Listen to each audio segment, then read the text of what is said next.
शिव और पार्वती के पुत्र और प्रथम पूज्य देवता गणेश को परम विद्वान माना जाता है। उनके जीवन से जुड़ी कई कथाएं हैं। ऐसी ही एक कथा के मुताबिक एक बार उन्होंने कुबेर का घमंड चूर चूर कर दिया था। पार्वती से विवाह करने के बाद शिव उनके साथ कभी कभार ही रहते थे।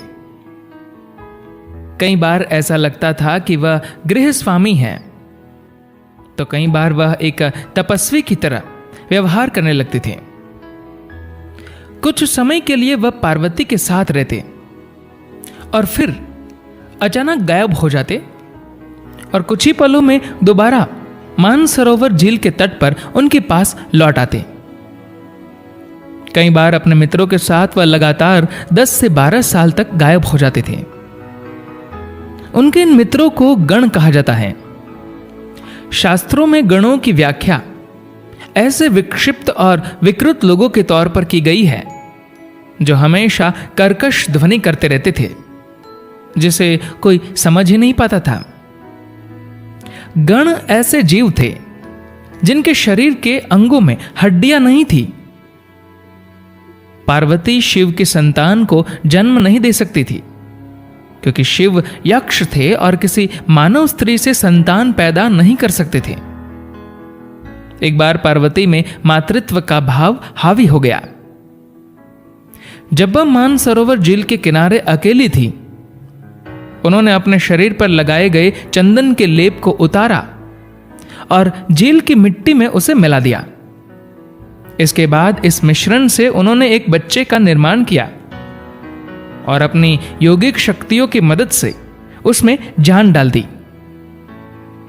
बच्चा जीवित हो उठा और बढ़ने लगा। पार्वती ने इस बच्चे को अपने बच्चे की तरह देखना शुरू कर दिया। जब यह बच्चा करीब 10 साल का हुआ, शिव अपने गणों के साथ वापस लौटे। पार्वती उस समय स्नान कर रही थी। उन्होंने उस बच्चे को रखवाली करने के लिए बाहर बैठा रखा था। हाथ में एक भाला लिए वह बच्चा बाहर पहरा दे रहा था। शिव आए और बच्चे को नजरअंदाज कर आगे बढ़ने लगे, लेकिन छोटे बच्चे ने उन्हें रोक दिया, क्योंकि उसने शिव को पिछले 10 साल के दौरान कभी देखा ही नहीं था। उसने शिव से कहा, आप अंदर नहीं जा सकते। शिव ने उससे पूछा, तुम कौन हो? बच्चे ने उत्तर दिया, इससे क्या फर्क पड़ता है कि मैं कौन हूं?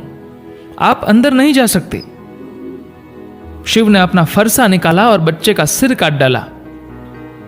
बच्चा जमीन पर जा गिरा और उसकी मौत हो गई। जब पार्वती ने शिव को अंदर आते देखा तो वह चकित रह गई, क्योंकि वह बच्चे के गुणों को अच्छी तरह जानती थी और उन्हें पता था कि उसके रहते कोई अंदर नहीं आ सकता। उन्होंने तुरंत शिव से पूछा, क्या उसने आपको अंदर आने दिया? शिव ने कहा, मुझे अंदर आने से कौन रोक सकेगा? पार्वती बोली, मेरा बेटा। क्या उसने आपको अंदर आने दिया? शिव बोले, कौन सा बेटा? मैंने तो उसका सिर काट दिया। यह सुनकर पार्वती को भारी दुख हुआ। वह शिव पर बहुत नाराज हुई। उन्होंने कहा, आप उस बच्चे का सिर कैसे काट सकते हैं? वह मेरा बेटा है, मैंने उसे जीवन दिया था। आपको कुछ न कुछ करना पड़ेगा। कुछ भी कीजिए, मेरा बच्चा मुझे वापस लाकर दीजिए। शिव को पूरा मामला संभालना था, लेकिन बच्चे का मस्तिष्क मर चुका था, इसलिए उन्हें किसी दूसरे सिर की आवश्यकता थी। शिव ने गणों के मुखिया का सिर लिया और बच्चे के शरीर में लगा दिया, और इस तरह वह बच्चा गणों का मुखिया बन गया। उसके चेहरे पर बिना हड्डी का एक अंग आ गया। शिव ने उसका नाम गणपति रख दिया और उसे गणों का प्रमुख बना दिया। कुछ समय गुजर जाने के बाद जब लोगों ने बिना हड्डियों वाले अंग के बारे में बातें की, तो कुछ कलाकारों ने हाथी के सिर की कल्पना कर ली। इस सिर ट्रांसप्लांट के बाद ऐसा माना जाता है कि गणपति की विद्वता में कई गुना बढ़ोतरी हो गई। अचानक गणपति बेहद बुद्धिमान हो गए, वह बृहस्पति हो गए। इस देश में हमें जो भी प्राचीन साहित्य मिलता है उन सब की रचना उन्होंने ही की है। राष्ट्र के संपूर्ण ज्ञान को उन्होंने अपने भीतर आत्मसात कर लिया। उन्होंने सब कुछ समझा और उसे लिख डाला। आपको उनके आशीर्वाद की आवश्यकता होती है, क्योंकि वह परम विद्वान थे। उनका शरीर इंसान का था, लेकिन सिर किसी और प्राणी का था। आज भी जब आप किसी बच्चे की शिक्षा की शुरुआत करना चाहते हैं तो आप गणेश का ही आह्वान करते हैं। गणपति के बारे में कई कथाएं प्रचलित हैं। इनमें से एक वह कथा है जिसमें वह कुबेर के यहां भोजन पर गए। कुबेर यक्षों के राजा थे। कुबेर धन के स्वामी हैं। कुबेर का शरीर थोड़ा सा विकृत था। वे हर वक्त तमाम हीरे जवाहरात से लदे रहते थे, जिससे उसकी विकृति छिप जाती थी। वे चाहते थे कि शिव भी इसी तरह से खूब हीरे जवाहरात पहने। हर रोज वह एक नए आभूषण के साथ शिव के पास आते और उनसे कहते, आपको इसे पहनना चाहिए। शिव कहते, मैं तो बस भस्म ही लगाता हूं, मुझे किसी आभूषण की आवश्यकता नहीं है। कुबेर ने हार नहीं मानी।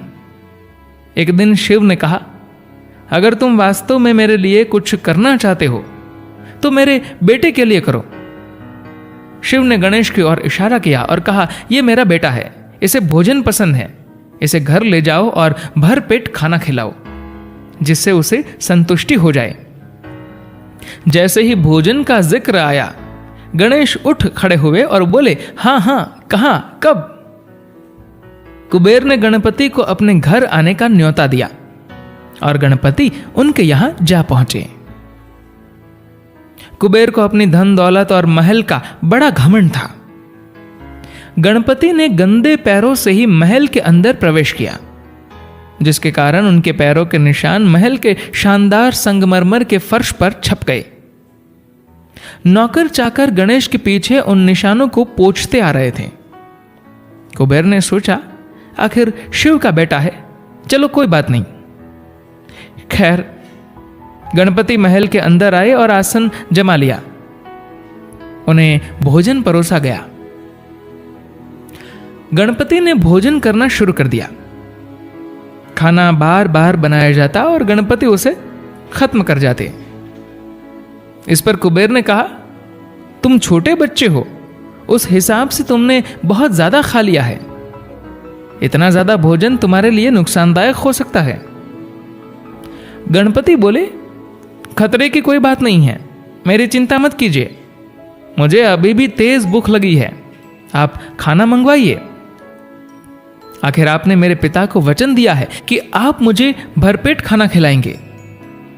खाना खत्म हो चुका था, इसलिए कुबेर ने अपने नौकरों को बाजार से और राशन खरीदने के लिए भेजा। धीरे धीरे कुबेर का पूरा खजाना खाली हो गया। सब कुछ बेचकर भोजन की व्यवस्था की गई, फिर भी गणपति का पेट न भरा।